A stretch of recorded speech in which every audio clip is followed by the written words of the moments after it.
DGC, dénomination géographique complémentaire, nos fameux ajouts de noms complémentaires qui vont venir bientôt, je l'espère, si l'ENAO suit les recommandations des vignerons dans les Corbières sur 5 territoires. Alors, on ne va pas faire tous les territoires, mais on continue là pour vous parler d'un secteur historique qui doit beaucoup, les Corbières lui doivent beaucoup, puisqu'il y a une petite coopérative qui a beaucoup fait parler d'elle, et c'est bien quand voilà, des caves particulières et des coopératives font de la qualité, signent les vins et donc font rayonner la grande marque Languedoc, l'Occitanie et plus petit sur les Corbières.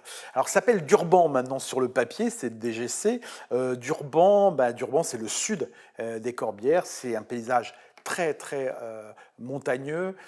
Ce sont des coins qui longtemps ont été isolés, donc qui s'est regroupé, vous savez, effectivement en coopérative, où par chance le Carignan, historique cépage des Corbières, n'a pas toujours été arraché, donc ça construit une sorte de colonne vertébrale sur ce secteur de Durban.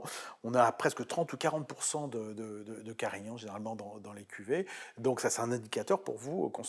Voilà, quand vous verrez apparaître Corbière Durban, vous aurez cette indication. Alors la marque la plus connue, on peut dire, c'est la cave d'Ambrès, Ambrès et Castelmort. Bon, moi j'ai passé pas mal de temps à une époque à goûter les vins de cette petite cave qui était étonnante parce qu'il y avait, voilà, au début j'ai découvert les Corbières, vraiment qui étaient en construction, c'était des grosses coopératives qui fournissaient des vins de masse, pour dire ce qu'il y a. Puis il y avait des petites coopératives qui ne pouvaient pas fournir des vins de masse parce que les rendements étaient trop petits, trop bas, donc ils sont partis par la qualité. Donc il y a une équipe qui est aujourd'hui partie à la retraite, mais qui m'a beaucoup marqué, qui avait travaillé vraiment sur la qualité. La cuvée s'appelle La Pompadour, elle a changé d'étiquette, mais voilà, elle a marqué vraiment depuis. On pourrait faire une verticale comme dans des très beaux châteaux dans d'autres régions beaucoup plus cotées ou renommées de cette cuvée, la Pompadour, c'est passionnant. C'est 50% de Carignan, de la Syrah, du Grenache.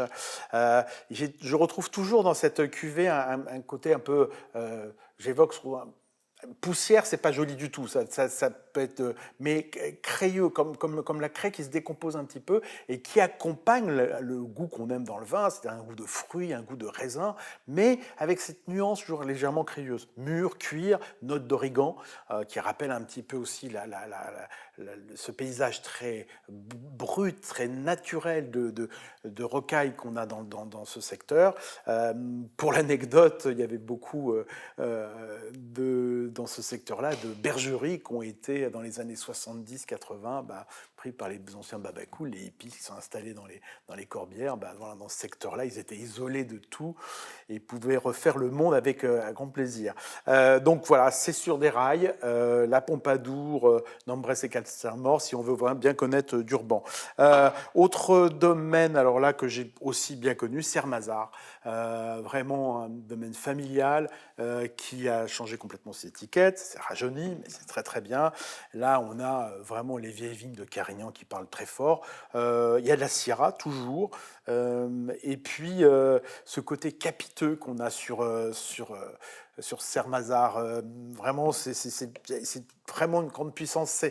C'est étonnant comme ce secteur de Durban, c'est à la fois, ça peut être, moi je trouve que ça a des fois des côtés un peu maritimes, comme dans ce côté un peu chocolaté, cacaoté qu'on peut au secteur, et puis une retenue avec des notes un peu plus crayeuses, comme je l'évoquais. Voilà, que 2 échantillons, mais voilà, il n'y a pas eu beaucoup sur ce secteur-là. J'espère qu'il y aura plus de témoins pour aider à ce passage en dénomination géographique complémentaire.